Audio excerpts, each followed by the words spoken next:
3 anos New. Todos os cursos com até 80% off. Aqui no noticiário tem uma, inclusive, que chama atenção porque talvez seja a principal do dia. O Tribunal Superior Eleitoral retoma daqui a pouco o julgamento que pode tornar Jair Bolsonaro inelegível. Essa ação, que foi movida pelo PDT, pede a cassação dos direitos políticos do ex-presidente e também do general Walter Braga Neto, candidato a vice na chapa presidencial de 2022. Ambos são acusados de suposto abuso de poder político por criticarem o sistema eleitoral em uma reunião com embaixadores em julho do ano passado. Caso as análises não sejam concluídas nesta terça-feira ou algum ministro não se sinta apto para dar seu voto, uma terceira sessão do julgamento deverá ocorrer na próxima quinta-feira, depois de amanhã. Então vamos a Brasília. Cláudio Dantas tem acompanhado todas as discussões sobre o julgamento que pode tornar o ex-presidente inelegível. Dantas, muita expectativa para a leitura do voto do relator, ministro Benedito Gonçalves. Algum tipo de surpresa em relação ao posicionamento que ele vai manifestar daqui a pouco? Não, nenhuma surpresa, Daniel. Esse julgamento não termina hoje. A previsão é só realmente na última sessão prevista na quinta-feira. E não há nenhum tipo de sinalização de que algo diferente daquilo que já previmos vá acontecer. Ou seja, nada diferente da cassação aí dos direitos políticos de Jair Bolsonaro. Vai acontecer na última sessão e aquela ansiedade que havia ali, algumas pessoas falaram que o ministro Nunes Marques poderia pedir vista do processo e adiar isso por 2 meses e tal. Isso não vai acontecer, tá? Não há, o Nunes Marques não vai pedir vista. Eles querem resolver isto essa semana e ficar realmente como uma punição referencial. Não será a única destas ações contra o Bolsonaro no TSE. Existem mais 15, né? No total são 16, 15. E pelo menos 3 ou 4 delas têm chances de gerar novas inelegibilidades. E aí há uma estratégia que já está sendo discutida, né, nos bastidores aqui do Judiciário, de que essas ações elas só cheguem à sua conclusão nos próximos anos. Então, daqui a 2, 3 anos, gerando então um aumento do período de inelegibilidade. Então, saindo o resultado agora, a partir de agora, o Bolsonaro ficaria 8 anos. A partir de uma segunda condenação, daqui a 2 anos, você pega o período de 8 anos, somos mais 2 ali. E aí vai. Então, a tendência é que ao final desses processos todos, o Bolsonaro fique pelo menos 1,5 décadas fora da política. É aquilo que a gente vem avisando, vem alertando, vem analisando. Infelizmente, nós temos uma justiça hoje muito contaminada pela política. Aliás, todas as instituições acabaram se tornando agentes políticos, né? E isso acaba dando uma perspectiva para o cidadão bem ruim. O cidadão acha que não há justiça no Brasil. Agora, Roberto Mota, do Rio de Janeiro. Mota, também queria pedir sua análise, sua avaliação sobre a sessão de hoje. Como bem disse Cláudio Dantas, esse julgamento não deve ser concluído no dia de hoje, mas é importante também fazer uma análise política. O que é que está em jogo nessa apreciação por parte do TSE, hein, Mota? Muita coisa em jogo, Daniel. Talvez esse julgamento seja um julgamento que tenha início, mas não acabe nunca. O presidente Bolsonaro irá a julgamento por ter feito uma reunião. É isso. Uma reunião fora do período eleitoral. Por isso, ele pode ficar inelegível. Nós estamos no país dos maiores escândalos de corrupção do planeta. É um país onde ainda morrem 40 mil pessoas assassinadas todos os anos. Apenas 8% dos assassinos são identificados. Há poucos dias, uma juíza no Rio Grande do Sul mandou soltar um criminoso que tinha baleado na cabeça uma policial civil, sob o argumento de que ele não teve intenção de matar. Algumas pessoas não gostam do Bolsonaro, e estão aplaudindo a possibilidade dele ficar inelegível. Mas esse não é o resultado desejado pela maioria dos brasileiros. A maioria dos brasileiros quer que justiça seja feita. É simples assim. Justiça. É fácil perder esse elemento de vista quando a gente fica submerso em todos esses rituais e filigranas jurídicas, dos quais o cidadão comum não entende nada, absolutamente nada. E aí tem essa possibilidade de alguém pedir vistas do processo, como se isso fosse alguma forma de justiça. Com certeza, há outros recursos jurídicos disponíveis dos quais o cidadão comum não tem a menor ideia. Agora, o mais importante de tudo é voltar sempre para a expectativa de justiça. A popularidade do presidente Bolsonaro não vai desaparecer se ele se tornar inelegível. Na verdade, o resultado pode ser exatamente o oposto. E há também um outro fator que eu aposto que está na cabeça de muita gente. Já houve um episódio recente em que um político foi retirado judicialmente do jogo eleitoral, só para voltar depois com todas as questões anuladas, vencendo o jogo. Se aconteceu uma vez, pode acontecer de novo. O julgamento que pode cassar os direitos políticos de Jair Bolsonaro, em destaque nesta edição de Os Pingos nos Is. José Maria Trindade, também queremos escutá-lo. Há uma grande expectativa, né, Zé, para a possibilidade do pedido de vista. O ministro Raul Araújo foi muito elogiado por Jair Bolsonaro, que disse, salvo engano, na semana passada, que ele é muito apegado às leis. Ele será o segundo a votar. Há algum tipo de expectativa para a possibilidade de ele pedir vistas, o que adiaria a decisão, né? É um dos indicados, dos dois indicados pelo ex-presidente Jair Bolsonaro. Olha, o que mais me impressionou nesse episódio é a tranquilidade e a facilidade com que até aliados do ex-presidente Jair Bolsonaro jogaram a toalha. Estão dizendo que, olha, não temos muito o que fazer, temos que protestar e tal, mas não há muito o que fazer e pronto, há o que fazer. Eu não acho normal que um tribunal superior, como o Tribunal Superior Eleitoral, faça um julgamento com cartas marcadas, como me disseram, né? De que todos já sabem o resultado. Não é bem assim. Haverá surpresa e existe a possibilidade de surpresa. O voto de um ministro do Supremo, do TSE, sempre é ou deve ser, né, baseado na legislação e na Constituição. Então é possível sim que aconteça surpresas. Ele ainda não está condenado. Por aqui se diz o seguinte: só Peru que morre de véspera. Ou seja, na véspera de Natal, o pobre do Peru morre. Aqui não. Espera acontecer a coisa para entender e a partir daí fazer a repercussão.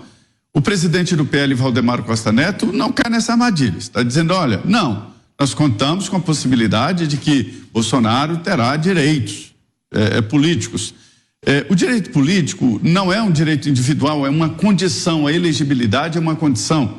Assim definiu o Supremo Tribunal Federal quando julgou até de forma retroativa a aplicação da Lei Ficha Limpa, né? Então, não é um direito individual do cidadão, mas uma condição de elegibilidade, foi assim que entendeu o Supremo. E Jair Bolsonaro não fez absolutamente nada que possa levá-lo à inelegibilidade, seria forçar demais. Essa reunião no Palácio com embaixadores, que é o motivo disso aí, né? Poderia no máximo gerar a ele uma multa, ou pagar o que se gastou em termos de reunião, algo assim. Mas inelegibilidade, antes mesmo da campanha eleitoral, é muito estranho. E mais distante ainda desse processo e da inelegibilidade está o Braga Neto, o vice de Jair Bolsonaro. Não foi um evento de campanha nem da chapa que acabou fazendo toda essa confusão. O PDT representou contra Bolsonaro, porque os partidos de oposição representam contra tudo. E o principal fiscal da legislação eleitoral é o adversário político, e isso é uma tradição. Então não é hora de jogar a toalha, mas esta é mesmo a tendência.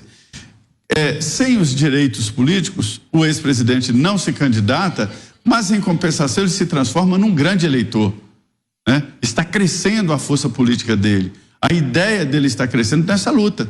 E é isso que pretendem aliados do ex-presidente Jair Bolsonaro. Me contaram que agora é fazer exatamente esse debate aberto, dizer que ele é injustiçado, que ele foi politicamente cassado e assim por diante. Ele se transforma num grande eleitor. Até esse processo concluir, ele vai demorar muito, lá para o final do ano. E como disse o Dantas, não termina hoje, lá para quinta-feira, né? E haverá pedido de vistas, existe a possibilidade de pedir de vista, haverá pedido de embargos e tal, e logo começa o recesso do judiciário, os prazos não correm, não há publicação de acórdão, portanto esse processo vai se estender e é o momento desse debate, de dizer o que realmente está acontecendo no Brasil. É isso, girando as análises dos nossos comentaristas. Tiago Pavinato. Pavi, quando o relator for manifestar o seu voto, o ministro Benedito Gonçalves, ele deve começar a tratar das chamadas questões preliminares antes de se posicionar quanto ao mérito da ação, as acusações que foram feitas pelo PDT. Eu queria que você rapidamente explicasse para o nosso público essa divisão desses dois momentos da manifestação do relator, o ministro Benedito Gonçalves, e quais são suas expectativas? Bom, a gente tem aqui, quando um juiz vai julgar uma causa, qualquer causa, ele analisa as questões preliminares, que são pressupostos processuais. Legitimidade do polo ativo, ou seja, a legitimidade daquele que pede, se aquele que pede tem o direito de pedir. Legitimidade do polo passivo, ou seja, se contra quem se pede está certo, se o réu é aquele mesmo. Causa de pedir, se ela existe, se o pedido está adequado à causa de pedir e se a instância, se a competência, se o juiz que está julgando é esse mesmo. Então são questões processuais que estão no Código de Processo Civil. E no Código do Processo Civil está o artigo 492, ou seria 942, alguma coisa assim. Ninguém é de ferro, minha cabeça também não é inteligência artificial. Mas ou é 492 ou 942, tá lá. Você só pode julgar em torno daquilo que está na causa de pedir, que está na petição inicial, e a petição inicial do PDT é de 2022, portanto, nada que gire em torno do 8 de janeiro, nem de 2023, pode estar nessa ação, e eu espero que o Benedito Gonçalves, ao analisar os pressupostos processuais, ele se atente a essas questões e não analise os pressupostos processuais pela metade, porque pressupostos processuais pela metade é igual a pressuposto processual nenhum. Depois vem o mérito. O mérito são o quê? O mérito é o quê? O mérito é igual aos fatos. Tais fatos aconteceram. Esses fatos se subsumem, ou seja, esses fatos correspondem ao que está descrito na lei. Correspondendo, aplica-se a penalidade, que é a ineligibilidade, e sobre isso eu já falei várias vezes aqui. O artigo 22 da Lei Complementar 64 de 90, ele fala do abuso de poder político ou econômico para privilegiar um candidato ou um partido. E uma reunião com embaixadores, por mais desvio de finalidade que ela tenha, e desvio de finalidade é igual a abuso de poder político, ela não serviu para beneficiar um candidato e um partido, portanto não se enquadra. Logo, mesmo que todos os pressupostos processuais estejam em ordem, o mérito não prospera, mas alguém que consegue dar vamos usar a expressão popular, um Pelé nos pressupostos processuais, é claro que não custa nada para dar um Maradona no mérito da causa. Bolsonaro, senhores, ele é reiteradamente chamado de fascista. E fascismo é uma das ideologias políticas que mais matou na história, ao lado do comunismo. E o nazismo, ele nasce do fascismo, e o fascismo, cabe lembrar, nasce do comunismo. Então, assim, são todos parentes ali, comunismo, nazismo, fascismo, mas o fascismo é uma coisa horrorosa, tão horrorosa quanto o comunismo, tão horrorosa quanto o fascismo, o nazismo. Bolsonaro é reiteradamente chamado de antidemocrata. Aliás, esse é o fundamento desta ação do PDT. A reunião de Bolsonaro foi um atentado à democracia. E na semana que vem não, quinta-feira já, olha a minha cabeça onde está, vai ter o Foro de São Paulo. Aliás, tão fajuto que nem em São Paulo vai ser mais, vai ser em Brasília. O Foro de São Paulo, que vai vir Nicolás Maduro e vai se repetir ali que Nicolás Maduro é uma vítima, ele que é um ditador sanguinário, estuprador. Isso não é antidemocrático, isso é a ditadura, o satanás do bem. Mas Bolsonaro é antidemocrático, Bolsonaro é fascista.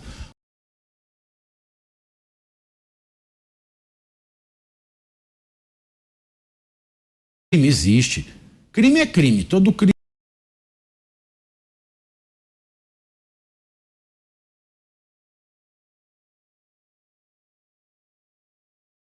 De 20 a 30 anos de recurso.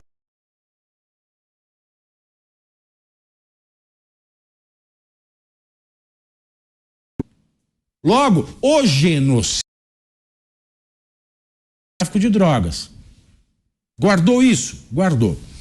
E todo mundo fica falando Bolsonaro genocida, Bolsonaro genocida, Bolsonaro genocida, Bolsonaro genocida, Bolsonaro genocida. E quando você fala que tem tráfico de drogas no Brasil e que suspeita de alguma coisa, a Procuradoria Nacional da Defesa da Democracia vem, um dano moral coletivo, não se pode falar que alguém tem ligação com o tráfico. Agora, genocídio pode, é liberado. Que deve ser, né, o tráfico do bem, o genocídio do bem, porque tudo tem esta... Quando você modula o mal, isso é modular o mal. Se eu posso falar que alguém é genocida, mas eu não posso falar que quem está no poder não se explica em estar em determinada situação, você é um grande vilão. Então você modula o mal. Esse mal aqui eu posso, esse mal eu não posso. E relativizar o mal, senhores, já dizia Amos Oz, o maior escritor israelense da modernidade, que morreu faz pouco tempo.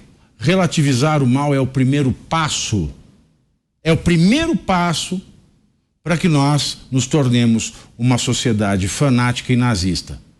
Isso Hannah Arendt também fala na banalização do mal. Bom, antidemocrático, fascista, genocida, racista, misógino, homofóbico, miliciano, tudo isso pode se dizer de Jair Bolsonaro, mas nada se pode dizer do governo presente. Tudo vale. O voto do Benedito Gonçalves, que vai abrir essa sessão que vai começar agora no TSE, tem mais de 400 páginas, senhores. Então é provável que esta sessão de hoje seja apenas a leitura do voto do Benedito Gonçalves. Inclusive, viu,